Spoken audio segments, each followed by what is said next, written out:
Have you talked to your wolf? How is she? I ask as we warm ourselves by the fire. I haven't talked to her yet.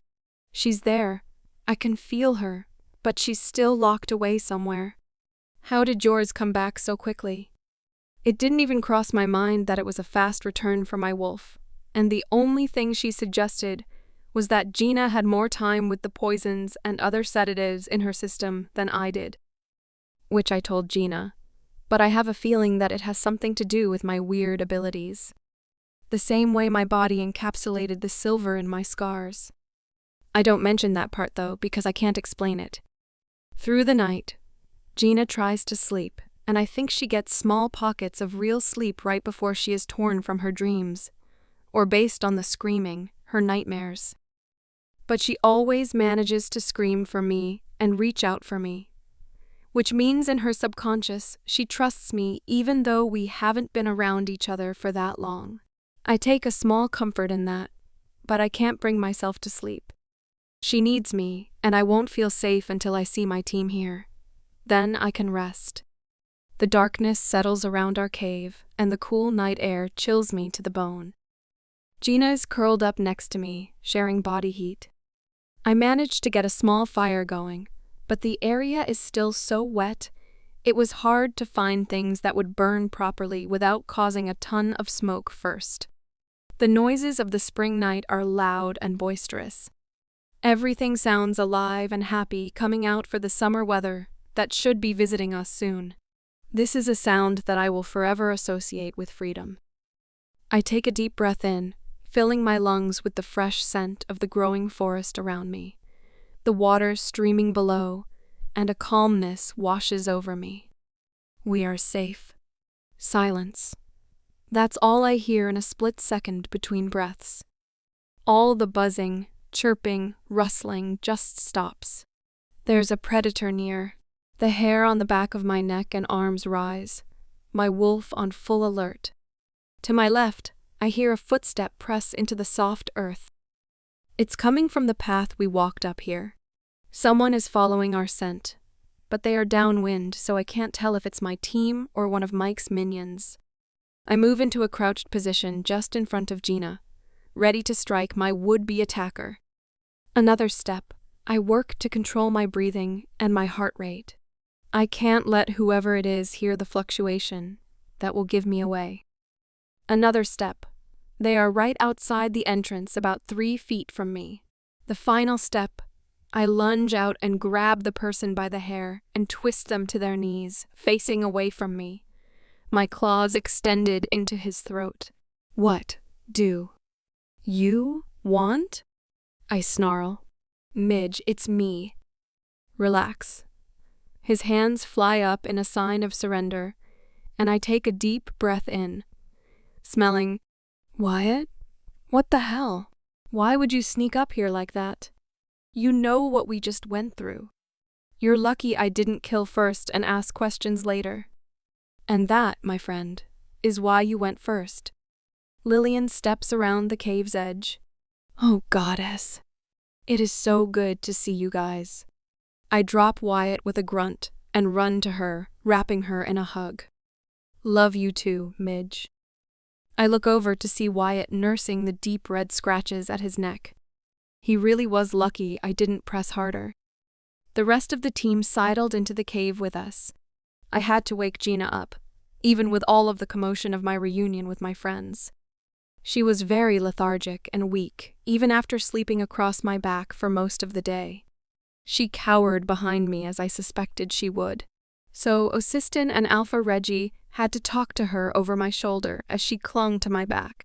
They asked some basic questions, seeing how tired and roughed up she was. Osistin brought Doc Sylvia right to her when she started to wobble and her legs gave out right behind me. Without my training, I never would have caught her. Sylvia kicked everyone but me out. They left food and water behind for us, and Osistin stood watch outside the door while the rest ran a patrol around our camp. Alpha Reggie hauled the medical supplies that Sylvia continued to ask for as she examined Gina. What are you doing to me? Gina's voice wobbled, and for the first time ever, I heard Doc Sylvia use a slow, calm tone with her. Not her usual bubbly search is so exciting voice. I am going to do a superficial check on you here, just to make sure that it is safe to keep moving you. You were with those monsters so long and they kept you pretty sedated. You never know what else they might have put in you. I've seen trackers in so many forms, and since you aren't marked or a part of their pack, they, most likely, would want a way to keep track of you if you escaped. Gina whimpers. I didn't even think of that. And I didn't miss the flinch when Sylvia said, put in you. That is something we're going to have to tell her, but not here with so many ears. Osiston and Alpha Reggie need to know, but not everyone else. She should be able to choose who she tells that story to. For almost an hour, Doc Sylvia looks at every single millimeter of Gina's skin, in her mouth, ears, and nose, cleans and combs through her hair. Then she yelps. Got it. I knew those F-cars weren't smarter than me. Then she slaps a hand over her mouth, eyes wide in shock. I am so sorry. I don't know where that came from. We both laugh at her, and it's not the maniacal laugh we shared whenever that was, but a real laugh at how horrified she is at her outburst. What did you find? I ask through my laughter. There's a microchip of some kind in the back of her neck. What? Gina jumps up, swatting at her neck. They can track me here? Come back for me? I can't go back to that hellhole. It will be so much worse, and you know he won't kill me. But he will take it just far enough that I will want to die. Skylar, I can't. He can't. It's... No. Just no. She's not even making sense now, pacing in a small circle in front of me. Doc Sylvia just looks at me, not knowing what she's talking about. But I do, and I'm sure I have one of those trackers too. Gina, stop. Now. We won't let anything happen to you. You are safe. We will figure this out. Sit. I'm sure I have one too. There's no way he doesn't have us both tracked. That's probably why no one followed us after we killed a few of their people. Mike wasn't willing to sacrifice his spell when he could track us at his leisure. I look over to Doc Sylvia with my theory. It had crossed my mind that we got away easily, especially after all of the drugs and sedatives, and we didn't kill as many people as I hoped we would on the way out. You're probably right. Come here, Sky. Let me check now that I know what I'm looking for. Then we can see if there is a way to shut it off or dismantle it, and possibly even use it to reverse track them. She holds Gina's hand, trying to soothe the newfound panic. I move closer, facing Gina with my back to Doc Sylvia. It takes no time to find mine. It's right at the base of my skull, just inside the hairline. So unless you're someone who plays with your hair a lot, you would never notice the tiny scar and bump under the skin. I mean, for me, it could be mistaken as part of the scarring that Kaylee gave me. Is there a way to remove it here without bringing it back to the training compound or the castle? I don't want to lead his army there before we've been able to come up with a plan, I ask, feeling the little knot. Now that I know it's there, I can't stop touching it, wondering if it's just a tracker. Could it be a listening device or mind control or worse? Mike is smart, but is he that smart? Does he have those kind of people around him, helping him? Possibly. These are not ideal conditions, but I agree we shouldn't move from here until we remove them. Sky, I know you better, and I know how you heal. Let's do yours first, since I am more familiar with your anatomy and vitals. I also caught what she didn't say. Let Gina see that we aren't going to hurt her, that we are truly here to help. She has Alpha Reggie and Osiston help her set up a makeshift operation room, while Gina and I sit near the fire. She is crying again, leaning into my shoulder. I just hold her tight to my side. She is so brave and has suffered so much. We aren't that different, and I hope that is something that she will see and learn to trust me and the team fully. When will this ever stop? I just want to live my life free. I don't even care if I have to go to another pack as an Omega cleaning toilets. Anything would be better than this right now. We'll figure this out, and as for where you'll go, you could probably join Mina and I at warrior training. Or you could join Alpha Reggie's pack, or even my pack. You're not alone anymore, okay? She just nods into my shoulder, staring into the fire. All right, Sky, let's see what we can do about that unwanted addition, Doc Sylvia says behind me. Come on. I stand and reach my hand down to Gina, and she just looks confused. I know this sounds crazy, but I want you to see that Doc Sylvia is safe. All of these people are. They are my team, my makeshift family. They aren't going to hurt you or I, but I think you need to see for yourself. She tentatively takes my hand. I don't know if I want to watch this. I've seen enough and felt enough torture for my whole life. She shudders. That's what I mean. This isn't torture. It's helpful. It's necessary for us to be free from Mike and all of those bastards. She looks worried but follows anyway, holding tight to my hand. Doc Sylvia stacked several supply bins end to end to make a rough table and layered several blankets so I could lay, not quite comfortably. Let's have you on your side, Sky. That way we can monitor your breathing too. I am going to numb the area, but I want you awake for this so you can talk to me while I'm taking the device out. I don't know how it's in here, or if it's attached to anything, but based on the size, I'm hypothesizing that it is just a capsule with a tracker giving off a signal. That is going to be out best case scenario. What are you going to do when it's out of us? Gina asks softly. That's the fun part. Doc Sylvia is slowly getting to her giddy scientist mode. If it's just a tracker, then one of our tech guys is going to take the signals and send these idiots on a wild goose chase. She giggles, like a little girl peal of laughter. I laugh too, at the thought of Mike running all over the place to find us. What if there is more to it than that? Then we work one problem at a time with our team. Alpha King Reggie has some of the best tech people around. And now that we know that magic is being used and an idea of how it works, thanks to you two, we can move forward with stopping this guy and freeing as many people as we can. I know some people chose to join whatever his group is, but I have to believe that many of them are like you and not involved by choice. I think of Robbie and Tyler, forced to serve and forced to stay because of their connection to the spell, both believing that they have to die to be free. I hope they both survive this. Well, Robbie. All right, let's get this stupid thing out of me. I want to go home. I grumble, starting to get uncomfortable on the makeshift table.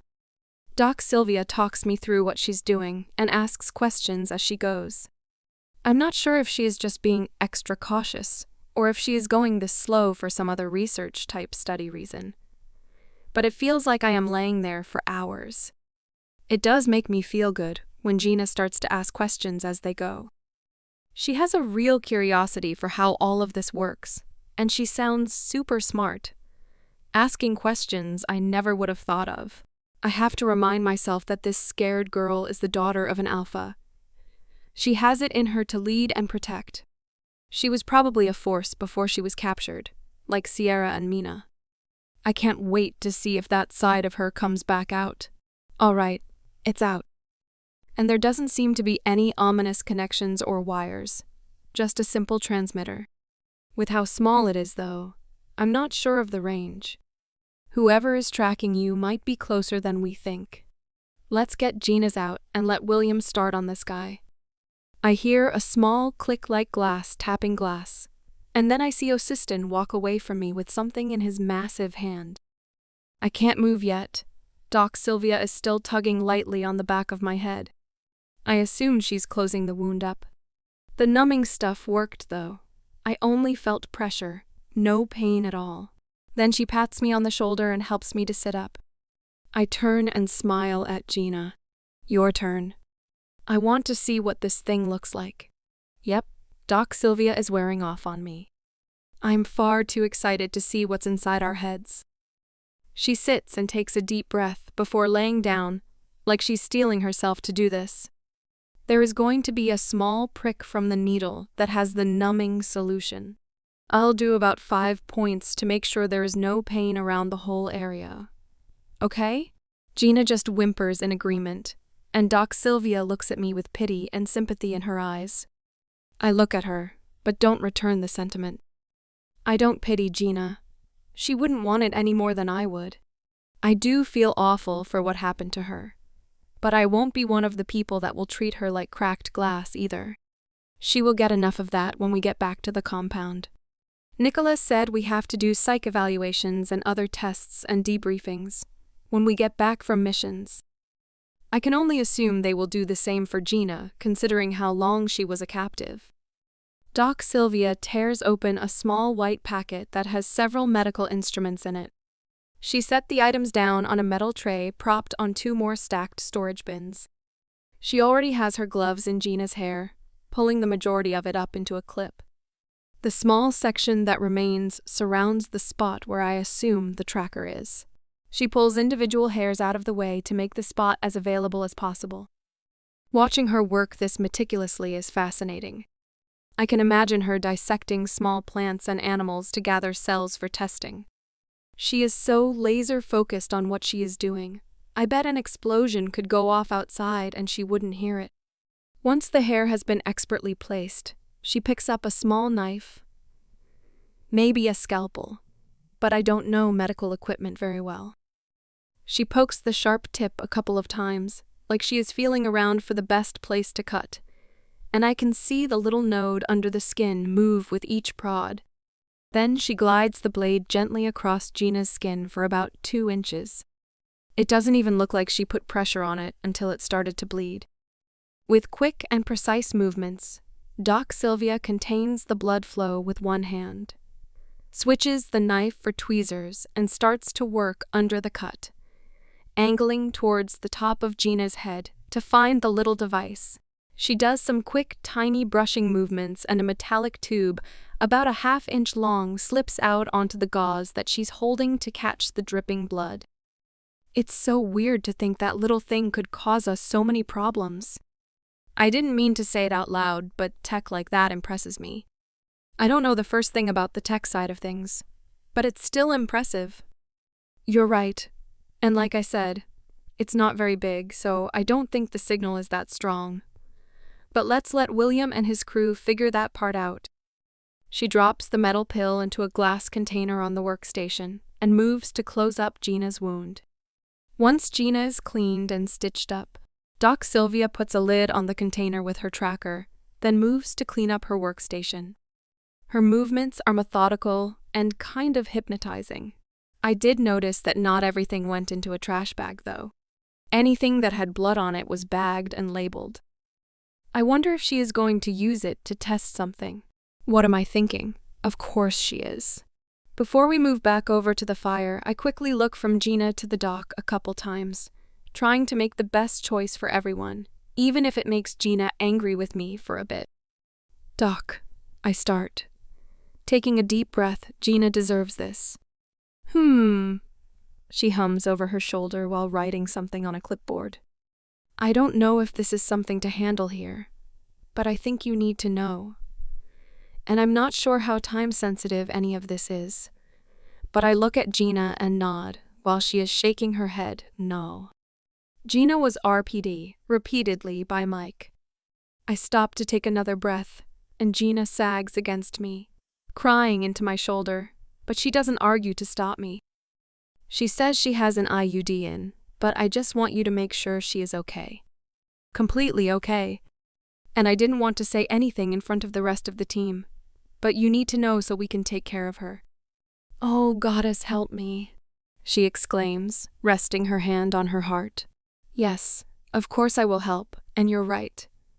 I can only do so much here, but that is something we need to handle first thing when we get back. Do you have any pain right now, sweetheart? No. A muffled cry falls out of Gina, and my heart breaks for her all over again. When was the most recent occurrence? I can see she is choosing her words wisely, and we caught her off guard.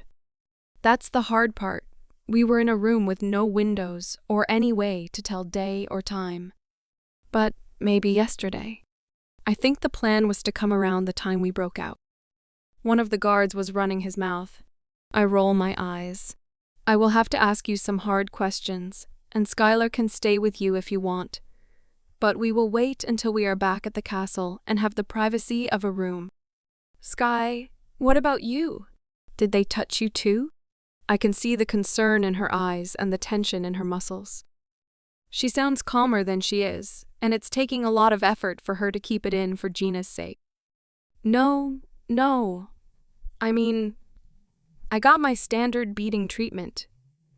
He likes the brutality. But he seemed to like the audience, so I had to watch. I shudder with Gina in my arms, and Doc Sylvia just nods. She takes a deep breath and lets it out slowly. Let's get you both back by the fire. Get some food in you and clean, warm clothes. She walks out with the container and mutters something angry under her breath. Lillian comes back in with a cooler full of food and drinks, followed by Wyatt, who has a duffel bag that must have clothes for us. He doesn't stay, but gives me a small smile before heading back out again. I have never loved the sight of sandwiches and chips as much as right now. She also brought water and Gatorade for both of us. I opened one of the sugary, salty electrolyte drinks and almost gagged at the amount of flavor in it. I had to mix it with water to get it down, but my body needed it. She also brought several sleeping bag rolls, and Gina and I both curled into the soft warmth. It has been a while since it felt something so soft and comfortable. We both tried to get back to sleep, but that seemed to be asking too much from our frazzled brains. I laid on my side, staring into the fire. Gina's head was next to mine, and I can't tell if she is sleeping or just letting her body come down from the high of our escape like me. I want to sleep. I can feel the fatigue rack every muscle in my body. But every time I close my eyes, I just see the dark, dank, musty cell we were kept in. The sounds of the whips and paddles used on us. Our dirty and stained clothes being ripped every time one of the guards reached out to restrain us for our daily beating. Every time my dream would move to focus on Mike, like a camera in a movie, forcing me to focus on something I never want to see again. He was always in profile or looking away from me, but the moment he turned his head, his eyes were blazing red and his mouth was turned into a wicked, menacing grin. That's when my body would jolt awake, and I sat up looking for the predator himself. Sure, he was back to torture us more. Gina was no better. She whimpers and cries in her sleep, not saying actual words, but I could imagine what is running through her mind. She doesn't come out of the terror on her own, when she starts to flail, getting dangerously close to the fire, and finally calls my name. I grab her and haul her to me, cooing that she is safe. I sit and rock her until her body is calm again, and then lay her back down next to me. By the third or fourth time of this, warriors stopped running into the room at the sounds of her cries, or my gasps. Lillian decides to post herself at the cave entrance to keep an eye on us. I can hear murmuring voices just beyond the cave entrance. Maybe status reports or her relaying our restless states, who knows? I'm still too fried mentally to even think straight. I have noticed that my body is coming out of the fight or flight mode though, and the exhaustion almost hurts. I wonder if part of that is my body finishing the detox of whatever Mike's guys gave us. The next time I woke though, there was a distinct difference. I could smell Gina next to me and feel the weight of her head on my shoulder. But we were bumping around and I could feel the thrum of vibrations under my butt. My brain woke up quickly. My eyes, however, did not get the memo. It was almost as if they were glued shut. I quickly went into defense mode. I started to name off things that were real without the help of sight. I could feel Gina leaning on me and smell her. What else could I smell? I can smell Wyatt and Lillian. A little fainter, I can smell Osiston, stale fried food, and gas. I try to still my heart. We must be in a car moving, but why can't I open my eyes? Where are we going? I ask Osiston. Home, little one. Just rest. We have you, is all he said. Then I fell back to sleep. Warmth, softness, safety. That's what I feel right now. I recognize the smells here, even before my brain and body fully wake up. I'm home. I can feel it in every fiber of my being. A smile creeps across my face as I start to blink my eyes open and take in my surroundings. Skylar!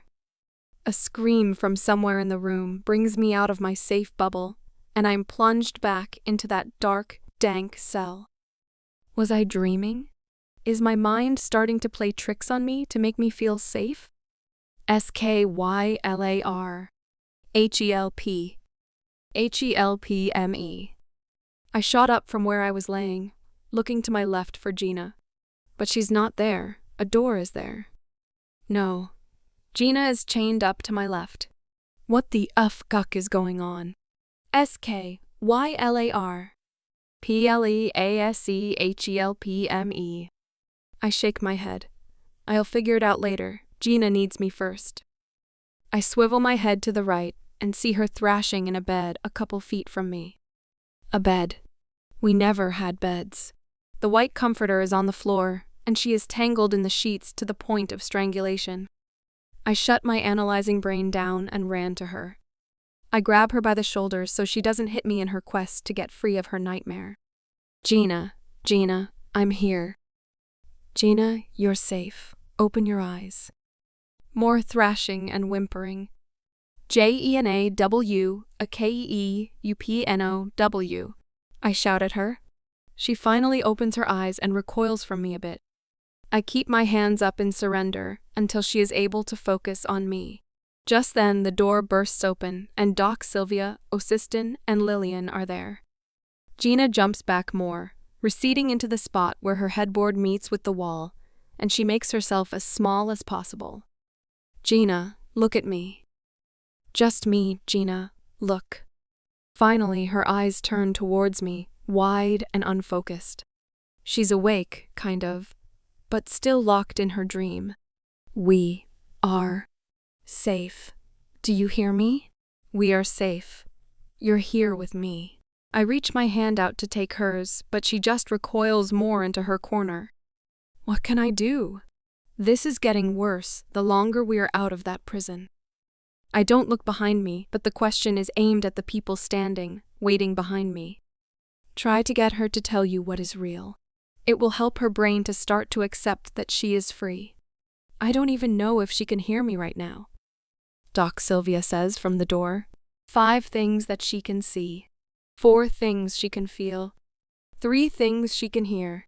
2 things she can smell. And 1 thing she can taste. It's a grounding technique for panic attacks. I just nod, never taking my focus off of Gina. Hey, Gina. My voice is soft, but not placating. She has always hated that. Look at me. We are going to get through this, but you have to let us help you. Nod if you hear me. I scoot a little closer, close enough so I can touch her hand. She finally focuses on my face. I know she is trying and present, at least. Tell me 5 things you can see. Her eyes darted around the room, almost like a trapped bunny. I see you right in front of me.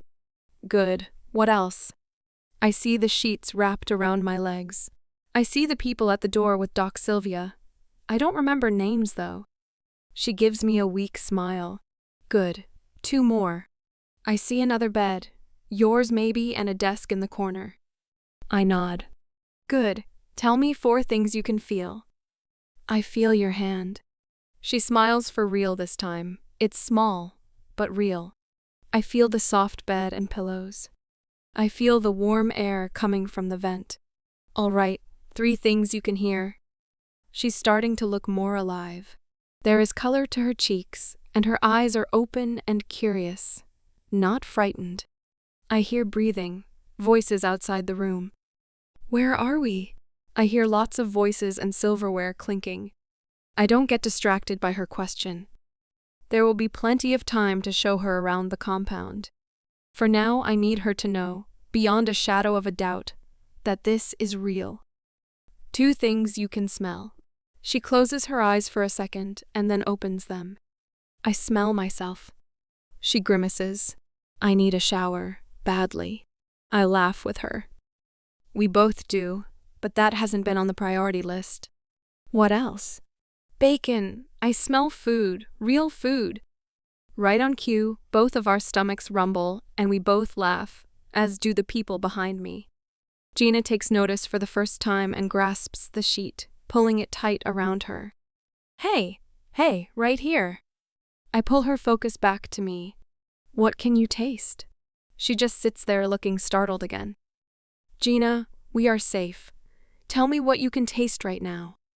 I hand her a bottle of water, trying to prompt her to drink and answer my question. She was doing so well, but she won't be able to cower forever. We need to push her to break out of this, or she will never stop being the victim. She takes the bottle from me. What do you taste? I ask again. She gulps one big mouthful. I taste clean water. There's nothing in it but water. She looks at the bottle like it's trying to trick her, then back to me. We are safe. Now, let's get clean and downstairs before all of the bacon is gone. She slowly gets up and follows me to the bathroom. I help her get the hot water turned on and tell her I'm going to leave the door cracked so Doc Sylvia and I can hear if she needs help. While I wait, I cross the room to Lillian and give her another big hug. Thank you for coming for us. I let her go and walk into Assistant's arms. He wraps me up in his massive embrace. My arms almost don't reach all the way around him, my fingers barely touching. We will always come for you, not just because you are a warrior, but because you are family, little one. I hug him a little tighter at that, and fight to keep the tears at bay. I can't cry here.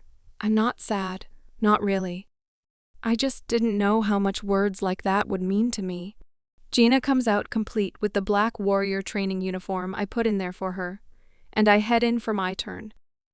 I keep it quick, not wanting Gina to be alone with anyone yet. I don't know how she feels about this place, or my team and friends, and I don't want her to have to go down to the chaos of the cantina alone. I clean as quickly as I can, while still trying to get however many days of grime off of me. I have to remember to ask how long I've been gone. I still don't know. Once I feel like I got as much filth off, I step out and dry off with a fluffy white towel. I never knew I would appreciate such simple things like showers and warm towels. But here I am, and it's glorious. I put on another warrior training outfit, and it's another thing I will never take for granted. I walk out with my blonde hair stringy and wet, hanging to just below my shoulders. It's finally starting to really grow out since Callie cut it off. Man, how long ago was that? I really need to get better at keeping track of time. I walk out of the bathroom to Lillian and Doc Sylvia talking to Gina. She looks like she's trying to keep up, but maybe a little uncomfortable. Hey, I'm hungry. Are you ready for this, Gina? It's going to be a lot of people and a little crazy. We can just eat up here until you're comfortable. No, I'm okay. She takes a deep breath, like she's getting ready for a battle, and stands up. I'm going to have to do it sooner or later. I can't hide out forever. Just maybe don't leave me, okay? She asks, looking up at me through her eyelashes, her face still tilted toward the ground, like she is ashamed of the question. I won't leave you. I smile at her and link our arms as I lead her towards the door, with Lillian and Doc Sylvia following. I have to get back to the hospital for a while and gather things for the both of you. I will be back in about an hour. Sierra has been rattling my head, waiting to hear about you. She pokes me in the shoulder and I giggle. Can you bring her back with you? I don't know when Osistin will let me get back up to the school. I plead. I'll ask. Let's get you both some food. You've been out for a little while. That reminds me. How long was I gone? How long were we out? I don't have any idea about time right now. The Alpha King wants to talk to you about your time away, but you both slept for 2 days after we found you and brought you back here. Just so you both know, she stops us just outside the door in the empty hallway. I did a full exam on you both. She pauses to let that sink in.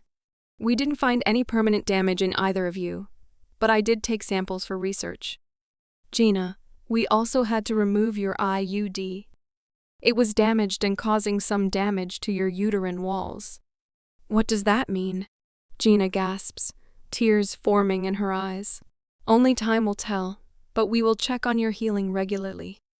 For now, everything appears normal, but I believe you should know what is going on, even if it might be a little scary. I believe you have been kept in the dark for too long. She pats Gina on the shoulder. Even the stuff that's hard to talk about. Knowing what you face will only make you stronger. And voicing what is going on with you will also help. Come to me for anything, all right? She sniffles and nods. I wrap my arm around her and start to move forward again. We head down the main staircase and through the white foyer to the large common room. All conversation just stops. There are a lot of people here. Gina whispers to me. I didn't even think about how many warriors there actually are. I reach behind me and give her hand a squeeze. These are trainees. We are all in various stages of training, but it's easier for us to be here when we aren't on a mission. Sometimes people are gone for months or years, and it would suck to have to keep track of someone's separate house and belongings. So living here is the best situation. The shock of our arrival dies pretty fast, and we walk in towards the dining area, Lillian in the lead with Jean in between us. We each grab a plate, and Gina's face keeps darting around at all the people not really hiding their staring. A few have come up to say hi, but they must have been given orders to leave us alone. Once we have full plates, we head over to the table. Lillian and I normally share with Nathaniel and Wyatt. They are strangely absent, though. Where is Wyatt? I thought he came back with us. And was Nathaniel a part of the rescue team too? They are around somewhere, just giving you space. Obviously everyone knows, or thinks they know, what happened to you and that you came back with someone you rescued. No other trainee has done something like that. We were told to leave you alone until you were ready to jump back into regular life. Wyatt was one of the first to see you, and I think he took the sight of you pretty hard. You looked rough. I just nod. I understand, I think. Wyatt, Nathaniel, you guys can join us. We aren't broken, and it would be helpful for Gina to meet people. You sure, Midge? We can give you space as long as you need it. Nathaniel adds, I don't need space from my friends, idiot. I laugh at him, and then I hear him and Wyatt laughing behind me. Now sit down and eat with us, and I can introduce you to Gina. They join us, and the conversation is not as forced as I thought it would be. But Gina is mostly listening to us talk, just taken in her surroundings. Lillian, Wyatt, and Nathaniel try to engage her at first, but then just let her be when they realize it's making her more uncomfortable to be in the hot seat. I let them know all about my adventures at UMaine, the classes I took, and the people I met. I also gave them a very abridged version of what happened when I was captured. I still haven't talked to Assistant and Alpha Reggie yet, so I don't know what I'm allowed to say and what I need to keep quiet. I also don't want to draw more attention to Gina, whose time was longer and far more painful than mine. The bell sounds for training to start not long after we sat down. I get up, and Gina follows, not really sure where we are supposed to be, but I don't think they want us training until they have talked to us about the mission. As if I conjured her, Mina walks up behind me and wraps me in a hug from the back.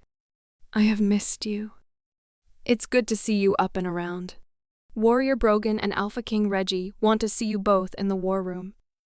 Come on. I wave my friends off, promising to eat lunch with them if we are out in time. Then Gina and I turn to follow Mina. We head to the planning room that started this whole journey. It feels weird to be full circle now. Hello, ladies. Mina, please stay.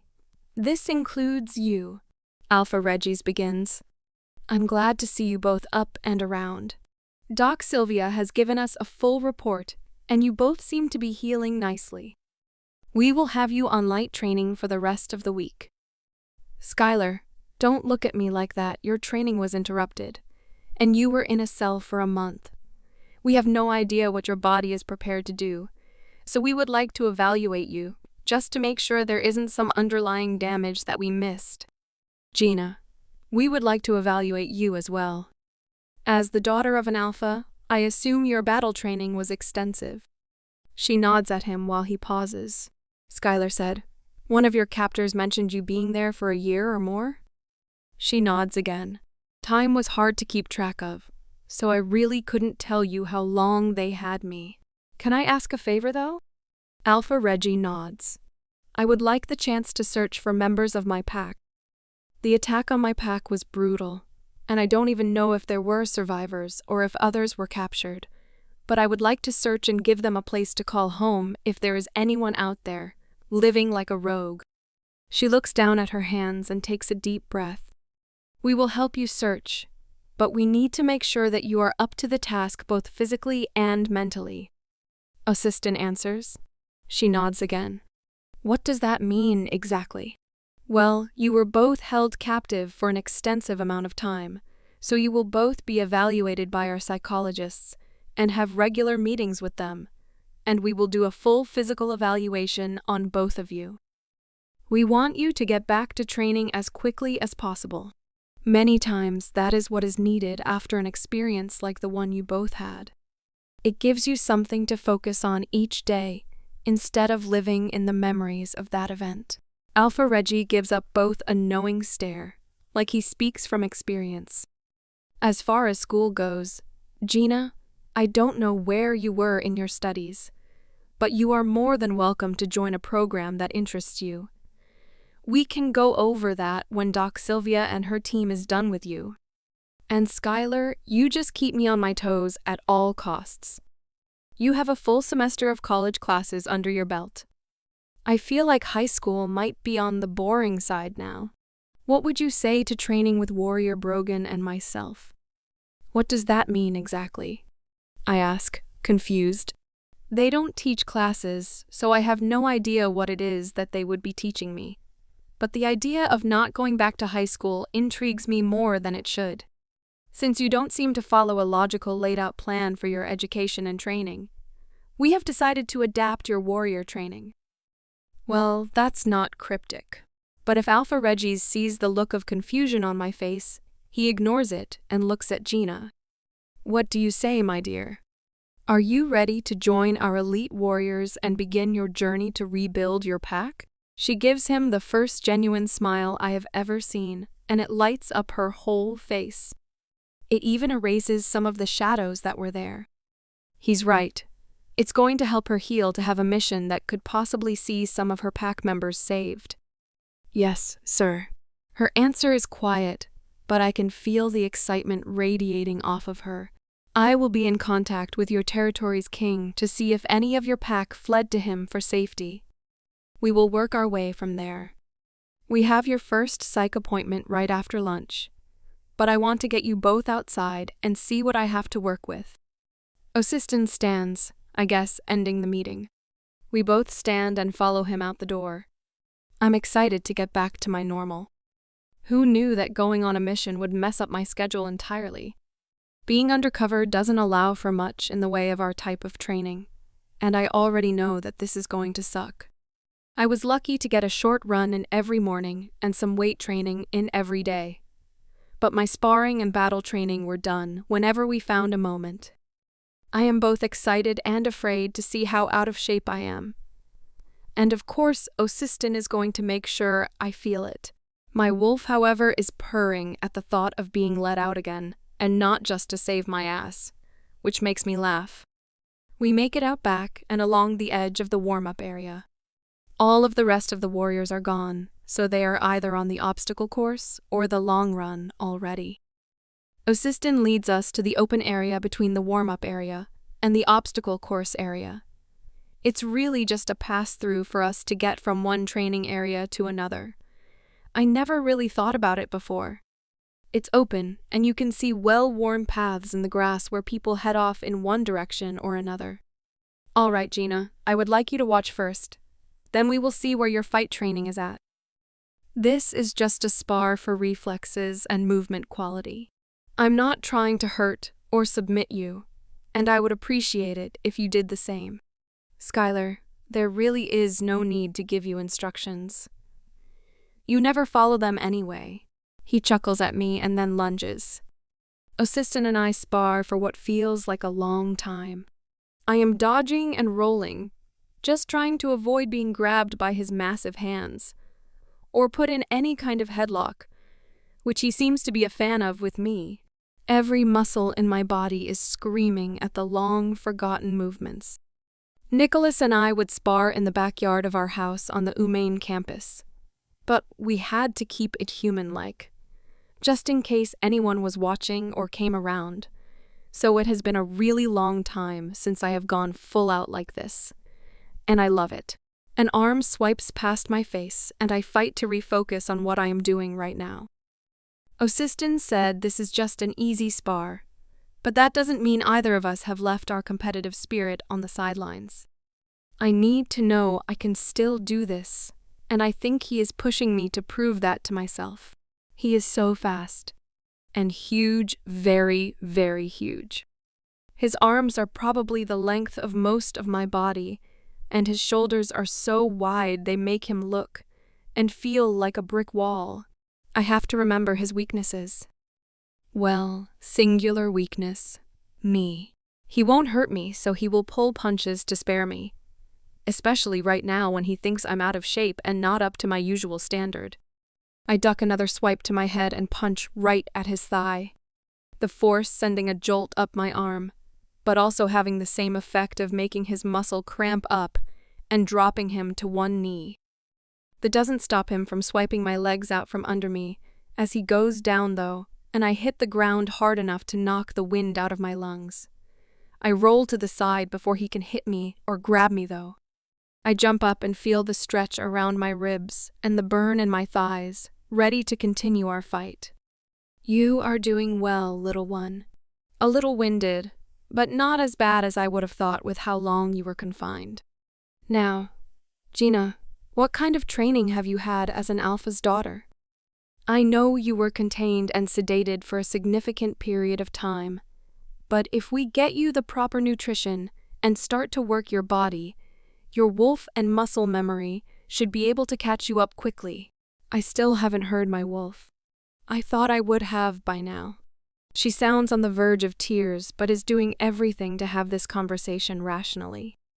We have been away for days, and Doc Sylvia has taken my blood and checked everything, but I still can't hear her. What happened? Will she come back? That isn't a question I can answer. I can tell you that she is in there, though. I can feel her. Maybe she just needs more time to heal. We don't know what she was doing to protect you while you were captured and being abused. She will return when she is ready. He pats her gently on the shoulder. For now, we will use her absence to our advantage.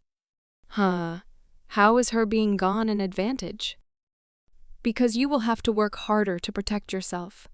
Making your human side stronger without her will only benefit you if your wolf is ever unable to help you again.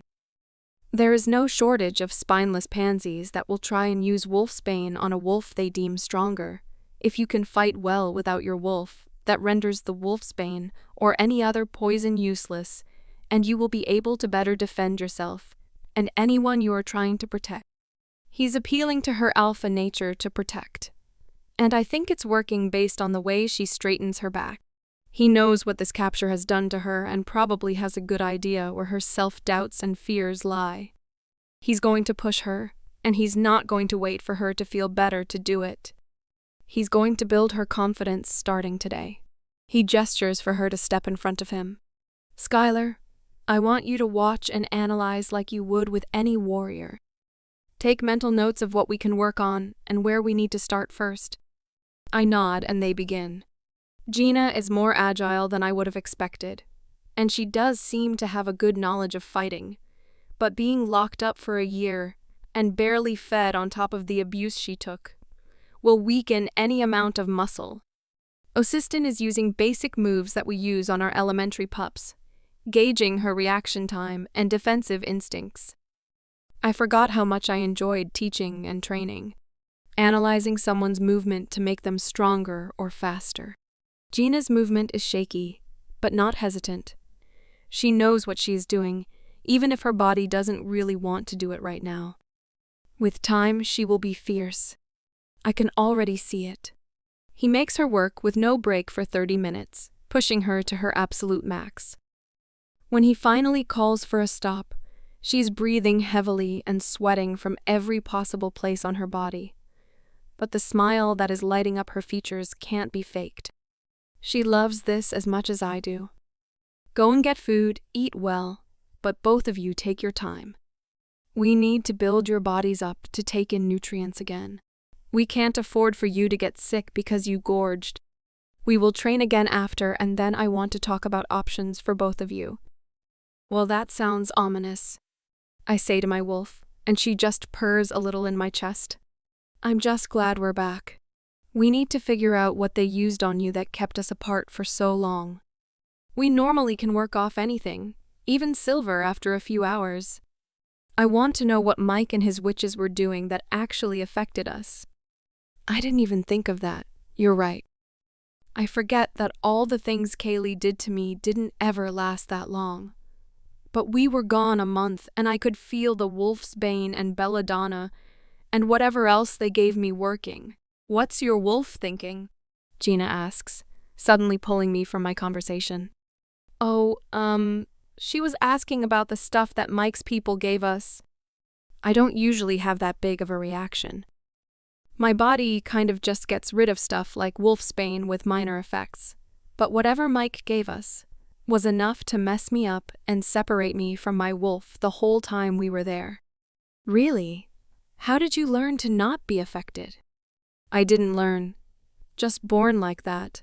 And unfortunately, I have had some experiences that let me find out the hard way what my body and my wolf can do. I say, vaguely. I know at some point I will have to explain to her that she isn't alone when it comes to STT experiences. She just happens to have the worst between the two of us. Well, that sounds like a story that needs drinks to get through. Yep, I say, popping the... Now let's eat before everyone else gets back. Lunch is worse than breakfast, and I have a feeling people left us alone on orders. But I don't know how long that will last. Warriors are worse than a group of middle school girls when it comes to gossip. And I just got back from a mission I should have been too young to go on and came back with a hot alpha female. She giggles. Well, I'm glad you were on it, because no one else would have been able to get me out of the hellhole. I wonder how long I'm going to have nightmares about it. No idea, but I can't even imagine what yours are. Mine are bad enough, I say as we get back into the cantina. Some warriors are already in line, waiting for the kitchen staff to set everything out. A few look at us, but they are older warriors, so they don't gawk and stare. I'm sure used to people coming and going at this point. Just as I am about to move forward, I am tackled in a hug from behind. Off! What the hell? Oh my goddess. I am so glad to see you. Mina's smell wafts around me before I even recognize her voice. Hey, I turn around to return the hug. I'm glad you're here.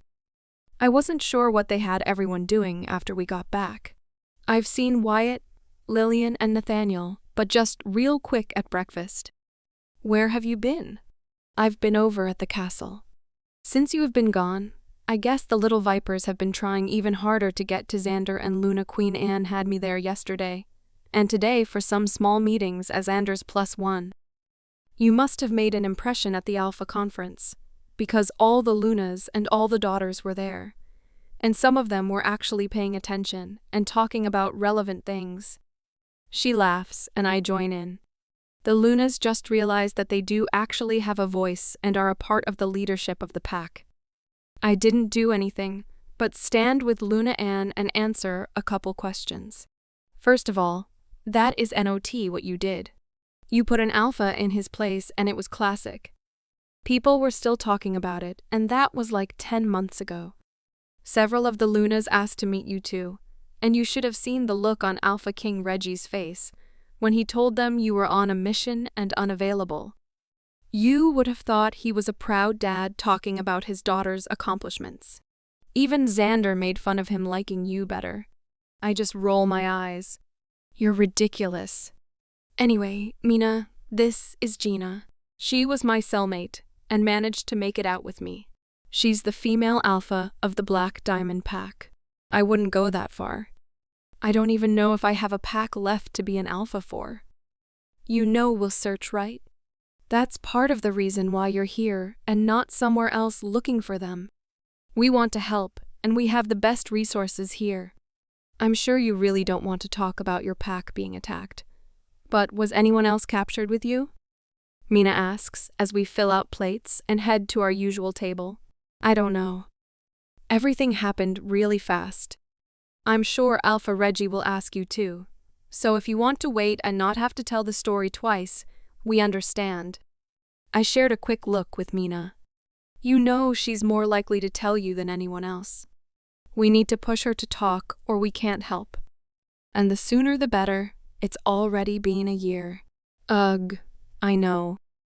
I link back while leading us over to our usual table again, hoping the rest of my friends make it in before we are done. I just feel bad and she has been through a lot. No one wants to relive stuff like that. Except, she's going to have to if we want to help her search for survivors.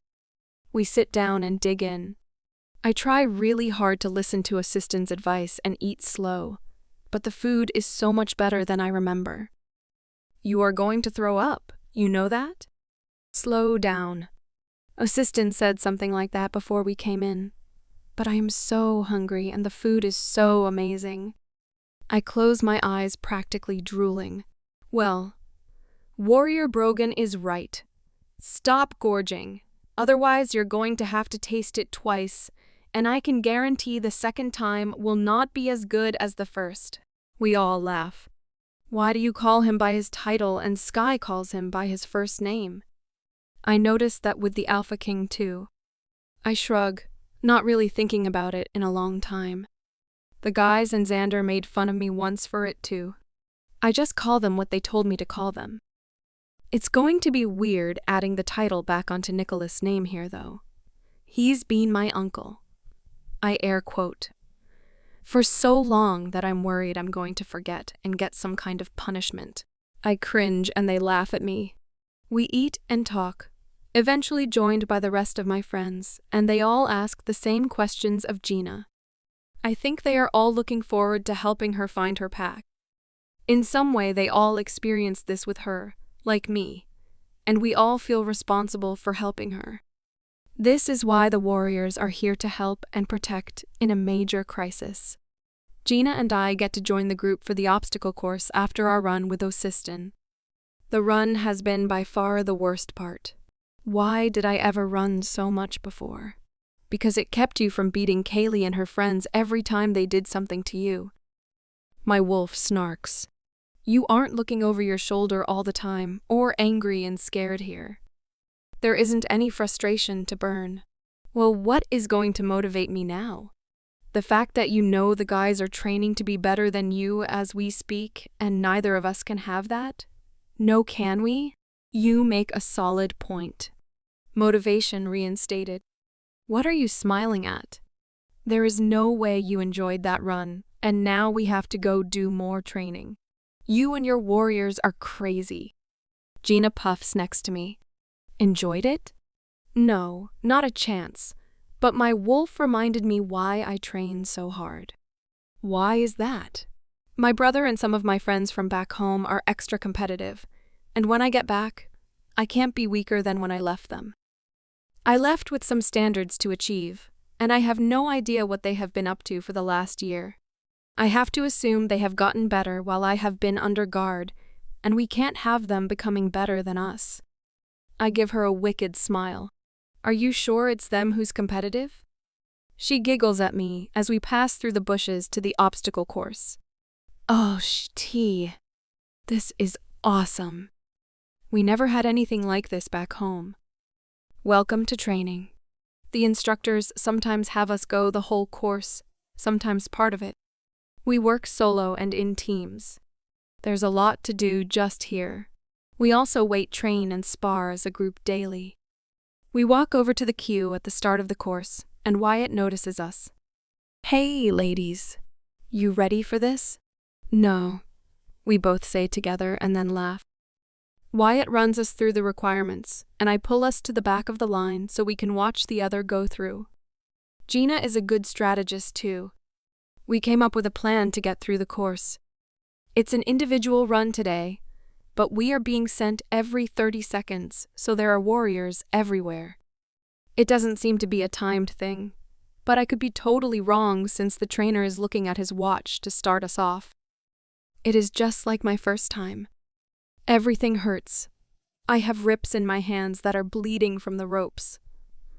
My lungs and heart feel like they are going to burst out of my chest from exertion, and yet I feel amazing. I can't stop the smile that has spread across my face.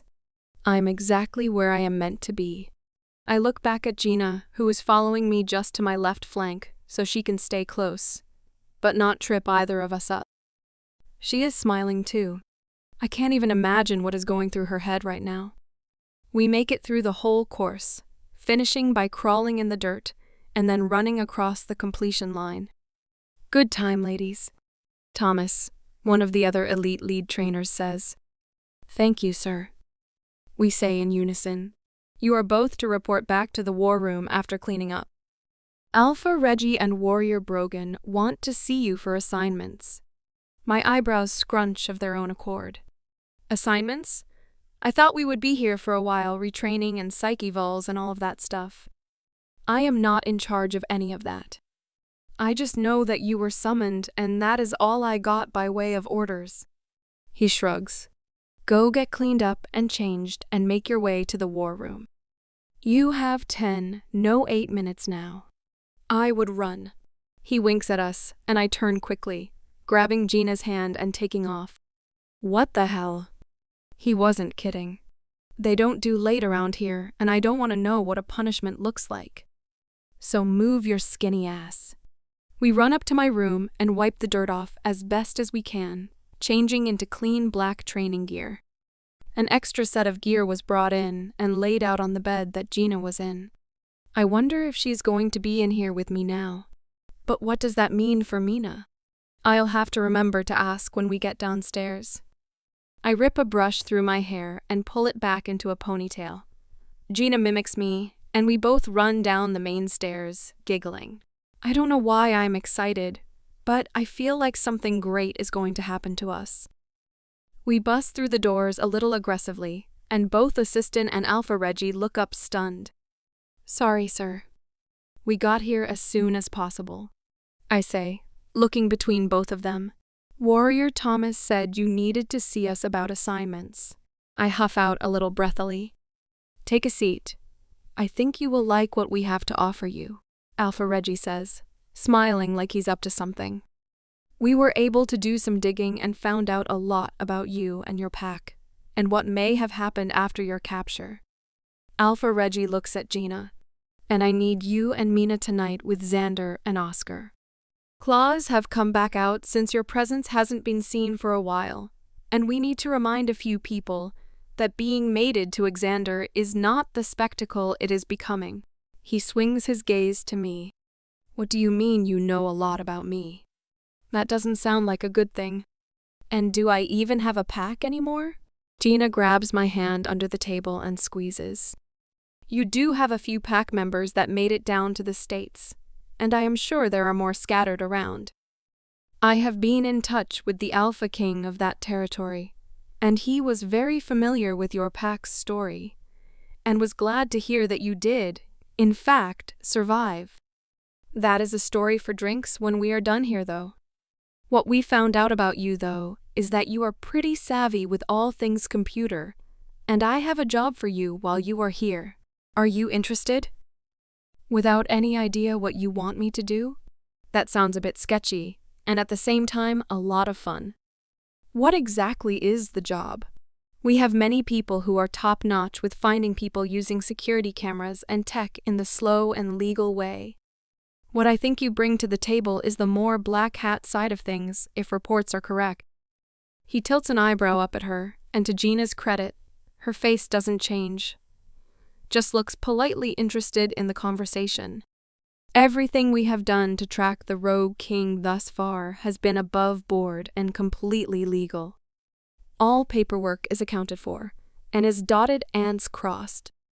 After what we found in the trackers that were implanted in you both, and the way you were both held captive and treated, I am done playing by certain rules. If you are anything like my Sky here, you are already planning revenge and retribution for everything that has happened to you and your pack. We would like to help you and help keep your head level in the situation, since it is close to home. But we are pulling out the stops and want to give you the tools and access you need to nail these fuckers to the wall. What do you think? Why didn't you start with that proposal? Hell, yes. When can I start? Gina sits up straight in her seat, close to bouncing out and gripping the armrests hard enough to leave permanent finger indentations. Soon. There are a couple more evaluations we want you to do first, but everything looks good so far. Alpha Reggie laughs at her excitement. I would be excited too if I found out that there might be a silver lining to this whole situation. It's exciting to know that there are some of her pack members out there, meaning some were able to get away, and she has a family of sorts to go back to when all of this is over. That thought makes me a little sad all of a sudden. I don't want her to leave. We haven't known each other very long, but our time together has done something to bond us, and I feel just as close to her as I do Sierra. Little one, your job is twofold tonight. Obviously, stick close to Xander and Oscar. The four of you should not be alone, ever. Do you hear me? The threat from your last attack has not been neutralized yet, and we still don't know if it's connected to your situation at Humane or not. We have also not been able to flush out your friend's story about the attack from the Shadow Pack.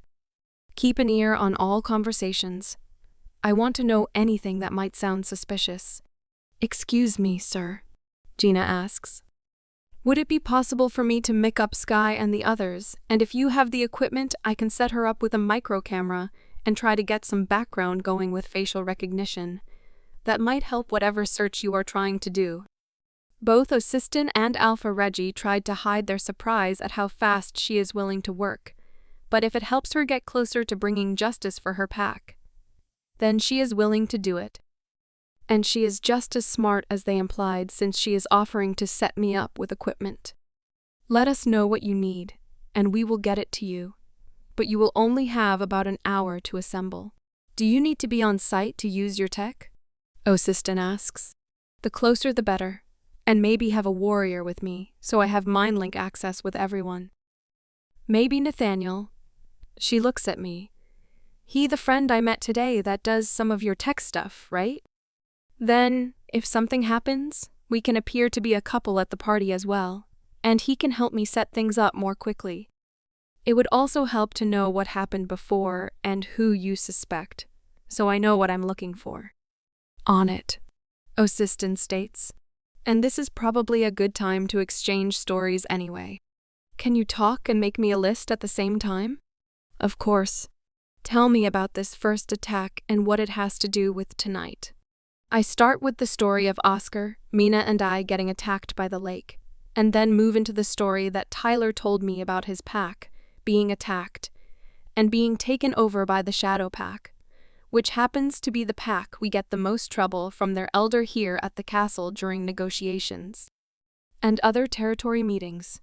His daughter is also a problem for Xander regularly, and has doubled her efforts since Mina and I have been gone.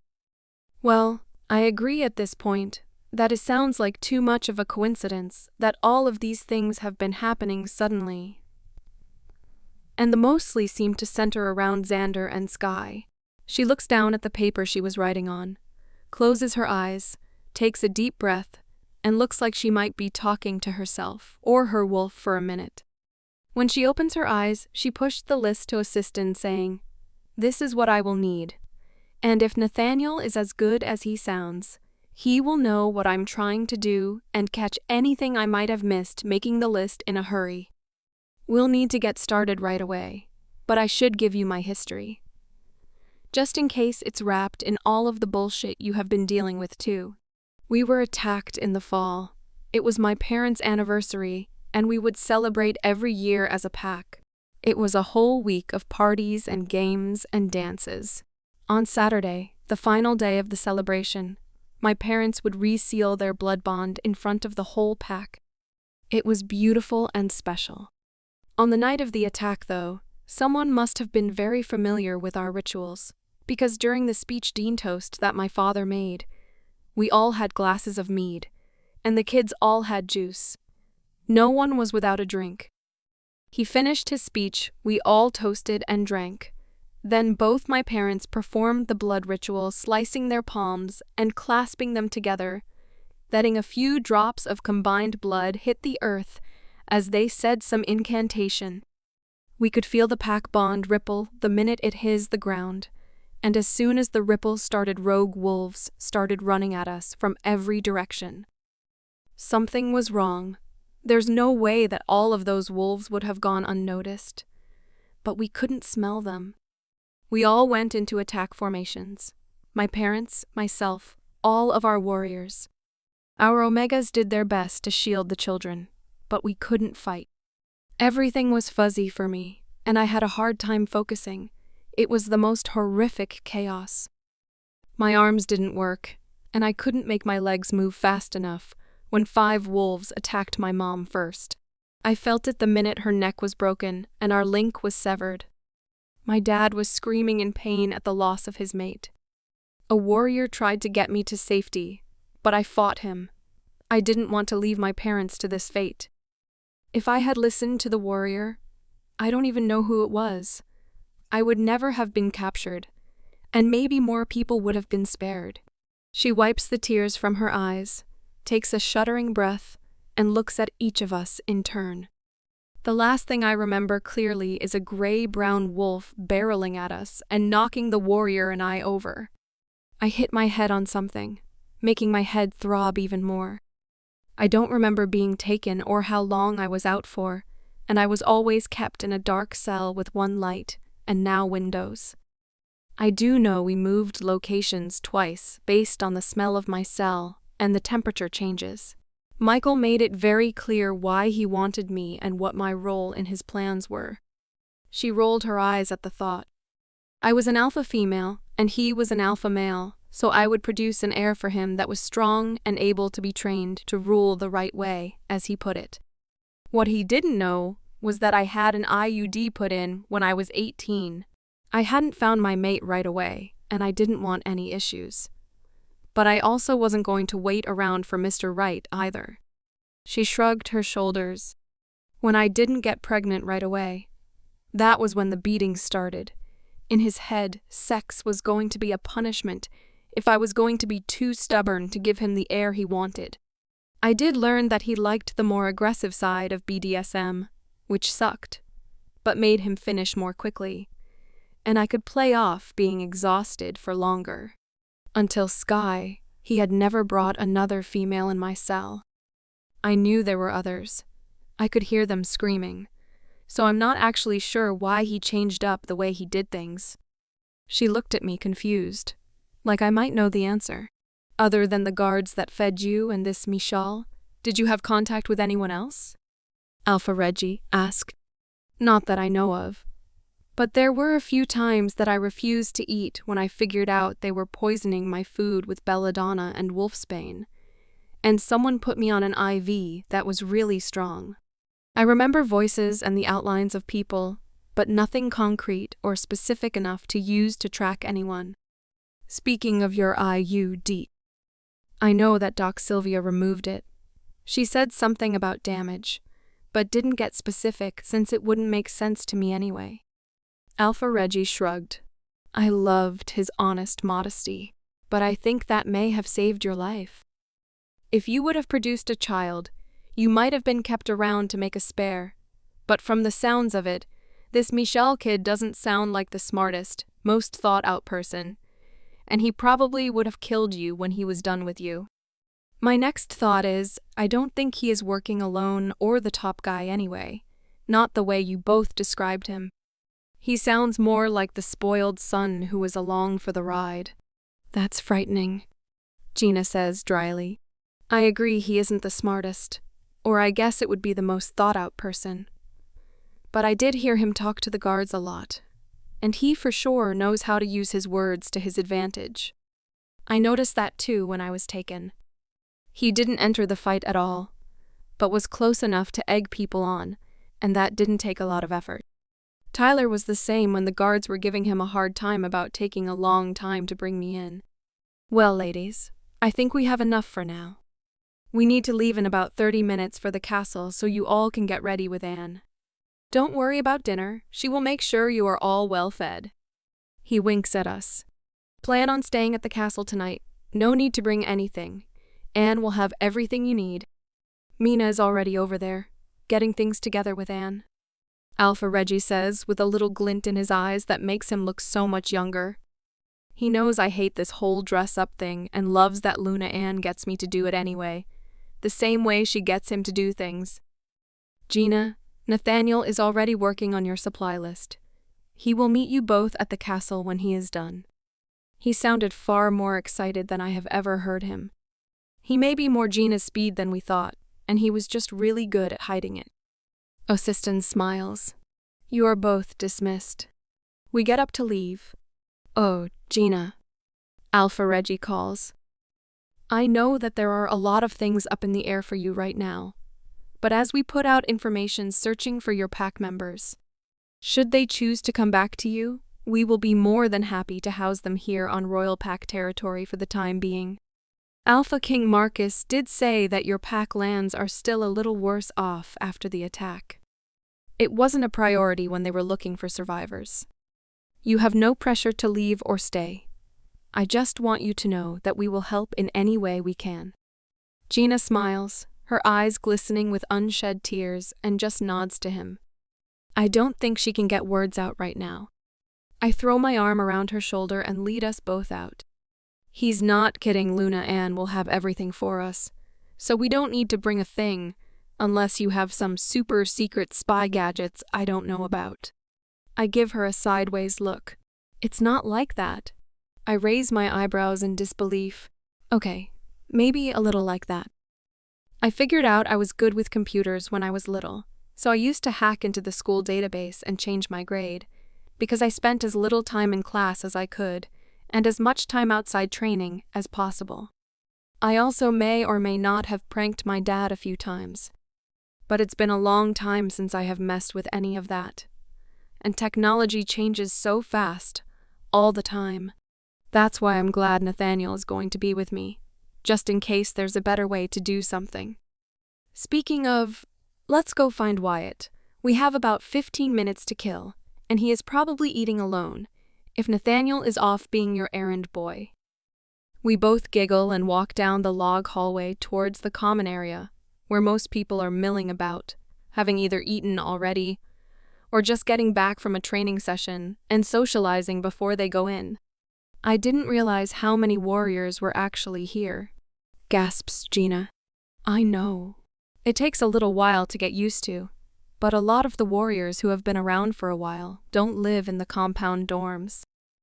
This is mostly for the newbies, because we train more often and the trainers need more access to us.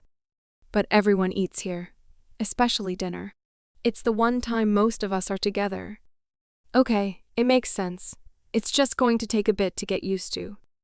There's Wyatt. She points to our usual table. Hey! I hear I'm the odd man out tonight while you all get to go on a grand adventure.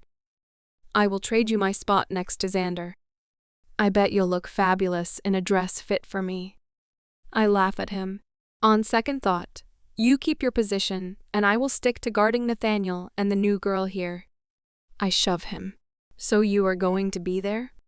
Why would you lie to me? I'm not really good at the feeling bad for you thing. I laugh. It can't hurt to try and see how you feel about me, Midge. Just have to keep checking, you know. He wiggles his eyebrows at me, and I respond with an eye roll. Are you riding with us then? Or does Warrior Assistant have something else set up for you? I get to escort the ladies to the ball, he says in a terrible English accent. Nathaniel is on his way with all the gear Gina needs to beast mode him in the tech department. Speaking of, I think our ride is rolling up now. We are all still laughing as we head towards the door. We get about halfway across the common room when my second least favorite voice wafts out of the crowd. If it isn't the golden child. Where are you off to now? Going to go warm someone else's bed to get your way? Or get captured like the weak link we all know you are? Who the fuck are you? And what the hell are you talking about? Gina says before I can even get a word in to move on from having this stupid conversation. Audrina's hand is on her hip, and she's flipping her ponytail as she talks. Audrina, you're superior, remember that. And everyone here knows that Sky has just slept with whoever she needed to get her position here. She hasn't even been on the compound long enough to earn any kind of title other than L. Don't even finish that sentence. Midge earned her spot. Stop trying to spread gossip. You're not the favorite, and let me tell you a little secret. You never were. Her eyes go wide at that. Once you figure out that actually showing up, working hard and being easy to work with will get you sent on missions? Midge is all of those things, and you are none of them. That's why she just got back from a mission where she resuscitated an alpha female. You don't compare. Stop trying. Wyatt turns around, wraps an arm around each of us, and leads us out to the front of the compound, where a car is waiting for us. No one says a thing as Gina and I climb in the back seat, and Wyatt takes the front passenger. Is she that awful all the time? Gina breaks the silence. Only when it comes to Midge here. She's always had a better-than-thou attitude, but she is a decent warrior. I think being made a floor leader went to her head, though. Then our Midge came in, 3 years too young to even do trials for the program, and blew everyone out of the water, even giving Warrior Brogan and Alpha Prince Xander a run for their money. She also has a special relationship with Alpha King Reggie and Luna Queen Anne, as you will see in a minute. Midge was also special requested for the mission that ultimately ended with us finding you. So it was clearly the right choice. Wait. 3 years too young for the program. How old are you? I figured you were just tiny. Maybe an Omega who could really fight. I know you're not now, 'cause I can feel your aura almost as strong as mine. Wait. All the time you guys have been together, her age never came up? We had other pressing matters to deal with. She was capable and smart. Her age didn't matter at that point. Staying alive did. She looks right at me expectantly. I turned 16 just before I was taken. I am pointedly staring out the window, not wanting to make eye contact as that information sets in. Holy sh*t. Now it makes what Michelle was going to do so much worse. Did he know? I mean, he was on the university campus with you and Tyler, right? Wait, how did you get into college in the first place? You were actually in class with those losers. I have so many questions, but they will have to wait. Wow. Her attention is all over the place as we pull up to the castle and towards the hidden entrance. We pull in and all jump out as soon as our driver puts it in park. I drag Gina out the door and to the elevators. Mina should be here already with Luna Ann, and I can't wait to see Xander and Oscar. I know they were both there when we found, but I don't remember much of the interactions now. Wyatt is just behind us laughing. Are you in a hurry, Midge? You don't have anyone you want to see, do you? Shut up, Wyatt. I stick my tongue out to him. I haven't seen them in almost a year. Can this elevator go any faster? Relax, Midge. Your boys are just as excited to see you. It's not just them. I haven't really seen Mina in over a month and Luna Ann. I wasn't able to have contact with anyone not on the mission. The elevator doors ding, and I pam out before the crack is big enough for anyone else. I ran straight to Luna Ann's room and practically barge in the door. The minute I make eye contact with Luna Ann, my eyes well up, and I run into her waiting arms. I missed you, sweet girl, she says into my hair. I missed you too. I didn't know how much until right now, though. How are you, really? We have to sit down and really talk about your ordeal. And you came back with someone just as impressive, I hear. She looks up over my shoulder, and I turn around to see Gina standing in the door looking unsure of where to be. Hey, come here. I want to introduce you. I wave Gina over. Sorry, Wyatt sent me in but didn't follow. That's because he's a good warrior and he's standing guard outside. Luna Ann laughs. He also knows he will be subjected to all things girl in here, and he knows better now. Gina, this is Luna Queen Anne. Luna Ann, this is Gina, the alpha female from the Black Diamond Pack. Gina looks down at her feet, like she does every time I introduce her as the alpha female of her pack. I don't know why she is shy about it. I know that she doesn't think there is a pack for her to go back to, and she doesn't deserve the title because of it. But I disagree. She's a survivor and a beacon for her pack. She needs to own that title. Gina, it's very nice to meet you. I am so glad our Skylar found you. Let us know any way that we can help in your search for your pack members. And I mean anything. Luna Ann grabs her hand and cups it between her dainty, elegant ones, and just holds them until Gina finally looks up at her. You are a part of our pack now, too. I really do mean anything you need. Just let us know. Gina nods her head. Midge, look at you up and around. You need to quit taking such hard blows. Your time with Doc Sylvia and in the hospital is starting to rival our craziest warriors. Mina steps out of the bathroom and laughs, pulling me into a hug. OMG. OMG. OMG. OMG. I can't believe you're here. Sierra tackles me and we both hit the floor in a pile of legs and arms. I thought the guys were going to go apeshit when they heard that you were sent on a mission to collect info about the Rogue King. They don't know that you were captured, though. I am not going to be the one to drop that bomb on them. I think they would have burnt the pack house to the ground. Sierra, I missed you too. But can you get off me? I laugh. This is both weird and uncomfortable. She stands and pulls me up from the ground, wrapping me in a side hug as she leads me to the racks of clothes we get to choose from tonight. So, this is what I am thinking. I know Gina is going to be in the background with Nathaniel, but I think you should both be dressed so that if you need to, you can blend in with the crowd. She looks at all of us. Gina, just let me know if you are uncomfortable with anything. Sky doesn't enjoy any of this at all, and we force her into every fancy outfit we can. Luna Ann winks at me. It should be fine, Gina mumbles out. No, really. If there is something you don't like, they won't be offended. But if you don't say anything, you may end up in some hideous hot pink leather suit. Gina's nose scrunches at the thought. Really. I don't have any hot pink right now, but it can be arranged. Luna Ann laughs as Gina's face falls more. That's what I thought. Just be honest. We have tone to choose from, and just because we are making you dress up, doesn't mean that you have to be uncomfortable the whole time. Gina nods, and we are both dragged forward to start the very long process of hair, makeup, and clothing options. I think the more that I go through this, the easier it gets. It wasn't formal wear tonight, not long gowns and tons of hairpins, but it wasn't a power suit kind of night either. I still didn't even know what we were doing here, other than playing barrier for Xander and Oscar, who I guess has been targeted by a few of the ladies who have intelligently taken their sights off of the future alpha, but decided the perks might be just as good going after his personal warrior.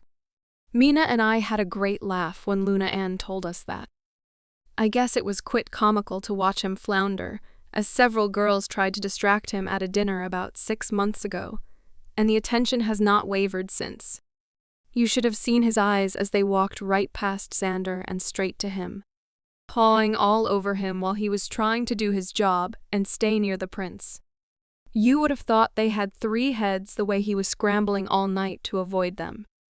And of course, Xander did nothing to help him, poor guy.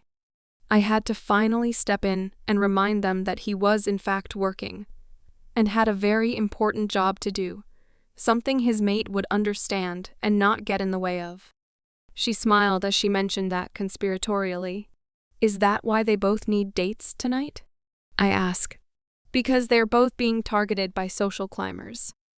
Yes, and tonight Reggie is going to talk to all the alphas in our territory about the impending situation with the rogue king. We are still trying to flesh out if the information you were given about that guy Tyler's pack is accurate. We still believe you were right and something is going on inside our ranks. There's no way that he could maneuver outside of our notice this well for this long without the help. And while Alpha Sharp is the natural go-to for blame, since he seems to always be at odds with someone, I don't think he is smart enough to be a worthwhile asset for the rogue king. He would more than likely want someone who flies under the radar a bit more. It would be easier to get things done if no one is looking your way all the time. But Alpha Sharp could be part of the problem as a distraction. That is where you will come in, Gina. I am not going to give you any information on the Alphas present tonight. I want you to flush out whatever you can from everyone you can, without any bias from us here. I think we are too close to the situation, and that might be part of the problem.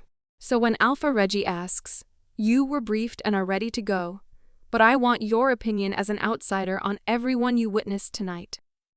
Gina nods her head. That actually sounds like a reasonable plan, and I have Nathaniel who can help me identify people quickly, if and when I do find anything. That's my girl. Luna Ann smiles. Now for you two. She looks pointedly at Mina. And you both are about to have an irritating amount of resistance from the ladies who have gotten comfortable in your absence. And they seem to be playing dirty, and not very subtly. Just be on your guard and don't let them goad you into anything. If you don't know how to respond, just smile and stay quiet. The less words from you they have to repeat, the better. And they will definitely call you unapproachable or cold and BTC. But that is better than words that can be taken out of context. But you won't be able to avoid socializing tonight. Listen for anything out of the ordinary as well and report back to Nathaniel so he and Gina can compare notes with everyone later. We all nod, understanding our jobs tonight. We all do a last-minute check in the mirror before we go, and I forgot how good Luna Ann was at this. We look amazing. We are all in cocktail dresses that hit mid-thigh, but that is where the similarities stop. Gina's dress is solid black, long-sleeved and form-fitting, but when she turns around the back is completely open, showing off her honey-colored skin. Her brunette hair is in soft waves hitting just at her shoulder blades. Her amber eyes almost glow under the soft, smoky makeup. She looks whole and healthy and completely fierce.